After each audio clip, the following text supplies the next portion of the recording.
Okay, kids, it's Wednesday and I'm going to talk about your loved one getting sober. So you've done some footwork, you've asked them what they want to do, and, they're, they're deciding, and you're going to Al-Anon.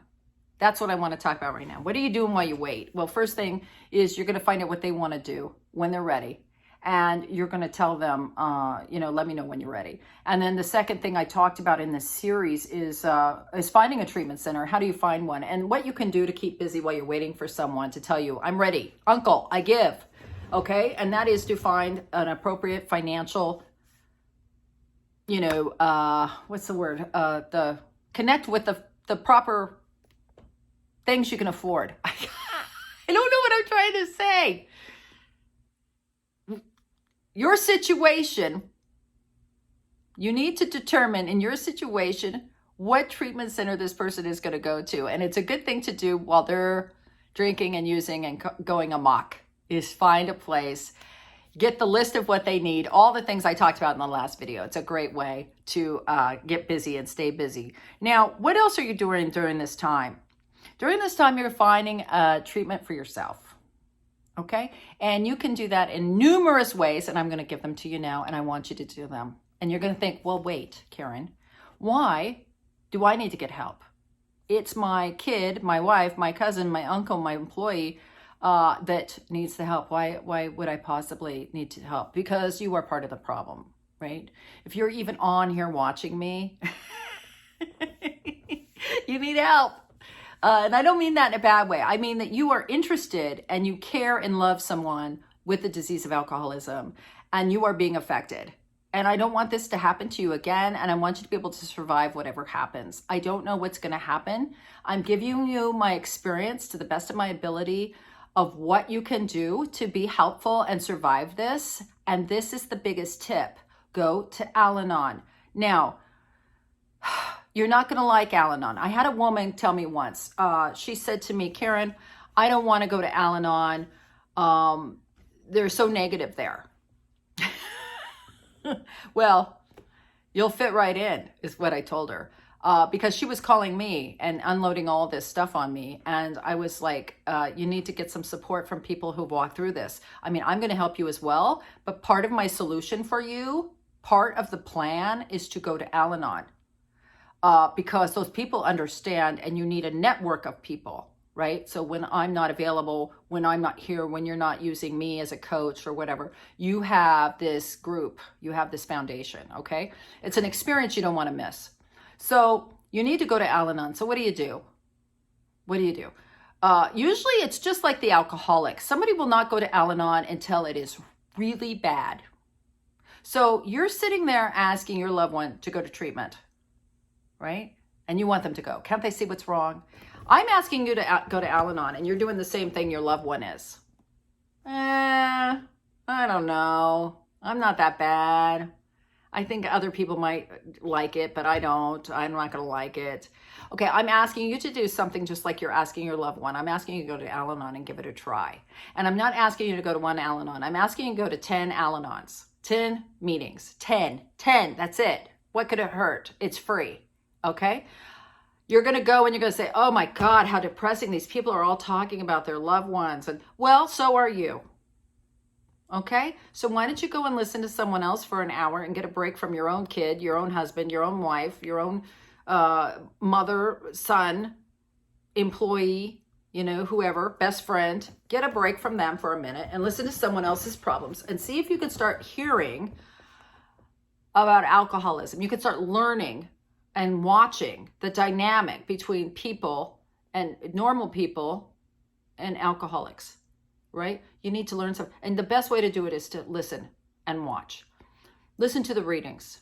Ask God for some help. If you believe in God, ask God, please let me go to 10 of these. Karen said to go to 10. How do you find the meetings? Go to your phone or your computer and type in AlanonFamilyGroups.org.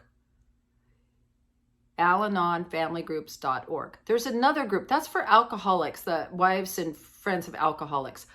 There's another group called Nar-Anon, N-A-R Anon, A-N-O-N, Nar-Anon, and that's for people of family and friends of narcotic users. Now, it's all the same. But some people, just like some people prefer Alcoholics Anonymous to NA, you can decide which meetings you like to. I know some people that really like Nar-Anon. Might be the group. I don't know. Check it out. That's naranonfamilygroups.org. Okay, you go on there and it'll say find a meeting, and it'll say virtual or in person. And you type in like your zip code, or you can say virtual, and you can say what kind of meeting you want, Monday through Sunday through Saturday, whatever. You type that, it'll give you Zoom numbers, and you can go to the meeting. If you're not comfortable, leave your camera off, right? Listen. You can listen in your car while you're driving home, or you're on the subway, or on your exercise bike. Listen. You don't have to share it first. Just go and listen. Start going. Listen for the similarities, not the differences. Okay? That's what I want you to do. Then you can also, I have groups.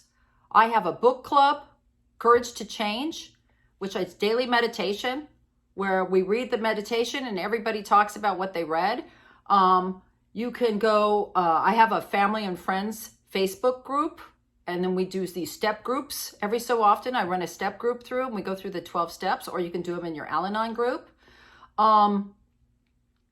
You can go to Facebook and search groups and put in Al-Anon, Nar-Anon. And all these groups will come up, and you can ask to join them. And they're private groups with just family and friends. Right? So, and you can learn a lot. You can go to your Facebook page and your Instagram page or your LinkedIn page or whatever you do, TikTok, and you can hashtag, type in search, hashtag Al-Anon, hashtag codependency, hashtag Nar-Anon, hashtag Al-Anon mom, Al-Anon dad, whatever you are, right? And a whole bunch of things will come up that have been hashtagged that. Right? And you'll be able to connect with people that are talking about that. There's psychiatrists, there's psychologists, there's groups, there's family members. There is so much. And it's just interesting, even if you don't participate, to watch what is going on in other people's lives, to learn about alcoholism. You will start relating, and you will start identifying, and you will find your path. Okay? But you have to make a move. You cannot sit in your house and wait for the alcoholic and addict to move. You'll be waiting the rest of your life. Your life cannot be determined on what the alcoholic and addict in your life is going to do. It can't. Your best bet for helping them is to move forward yourself. By moving forward yourself, you allow them the space to get better. I've told this story before. If this is the first time you've heard me, it might be kind of shocking, but it really shocked me the first time I've heard it. You might have heard it before. There was a girl that I tried to help in Alcoholics Anonymous years ago. I love this girl. She watches me now. She's watching me now. Hey, I'm not going to say your name. You know who you are.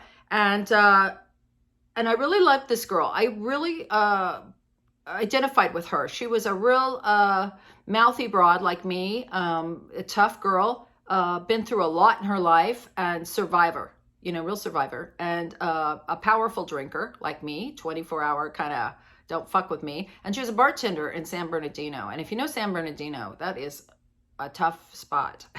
It's a tough road. And I liked her. And I tried to help her. And when she came to Palm Springs for a while for help. And I just love this girl. And she could not stay sober. And she kept trying and not staying sober and trying not to stay sober. And then after about 3 years ago, when I started doing this on a social media platform, where I kind of made myself recover out loud to the world, not just locally. I started doing this, and she caught my videos, and she was catching me, and she was like, she sent me a message. She said, "Hey, it's me." And I was like, "Oh my God, I can't believe you're alive."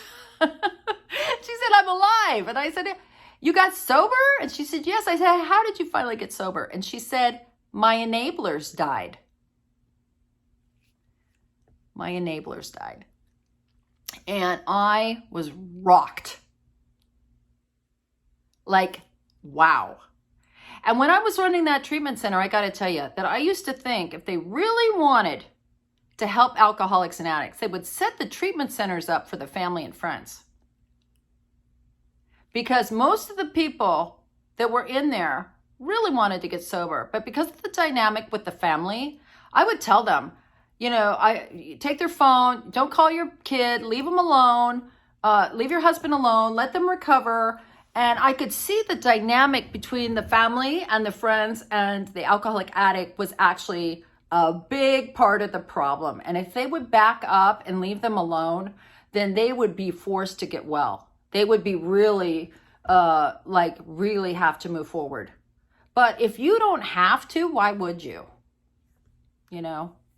So I want you to think about that, and think about that in relation to the one you love. You need to take your eyes off of them and put it on yourself. We need to start working on you. Okay? Lots of resources. I'm here to help. I have a ton of videos that are all categorized conveniently on my YouTube channel. If you'll go there and subscribe and check out all the For the Loved One videos, I think that will really help you.